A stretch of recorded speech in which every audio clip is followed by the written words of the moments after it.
Hello friends, எல்லாரும் எப்படி இருக்கீங்க? இன்னைக்கு எனக்கு ரொம்பவே பிஸியான டே தான். என் பசங்களுக்கு பிரேக்ஃபாஸ்ட்டோடு சேர்த்து இன்னைக்கு லஞ்சும் கொடுத்து விடணும். யூஸ்ஃபுல்லாக கத்தாரில் எல்லா ஸ்கூலுமே மேக்ஸிமம் 2:30க்கெலாம் பசங்க வீட்டுக்கு வந்துடுவாங்க. அதனால் லஞ்ச் வீட்டில் சாப்பிடுவாங்க.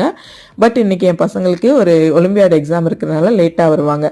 ஸோ அதுக்காக நான் ரொம்ப சிம்பிளாக பீட்சா பிரெட் தான் பண்ண போகிறேன். இந்த பீட்சா சாஸ் பார்த்தீங்க அப்படின்னா இந்த பிராண்ட் தான் நான் யூஸ் பண்ணுறேன். கத்தாரில் யாராக இருந்தால் இதை ட்ரை பண்ணுங்கள். சாஸ் ரொம்பவே நல்லாயிருக்கும்.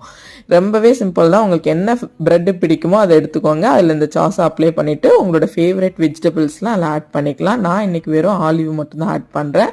அது கூடவே கொஞ்சமாக சீஸும் ஆட் பண்ணிவிட்டு நீங்கள் தோசை தவா இல்லை சாண்ட்விச் மேக்கரில் டோஸ்ட் பண்ணி எடுத்தால் நம்மளோட பிரேக்ஃபாஸ்ட் ரெடி.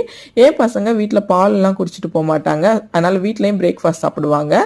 ஸோ அதுக்கு பார்த்தீங்கன்னா நான் இன்றைக்கி ஸ்ப்ரவுட் சுண்டல் தான் பண்ணி கொடுத்துருக்கேன்.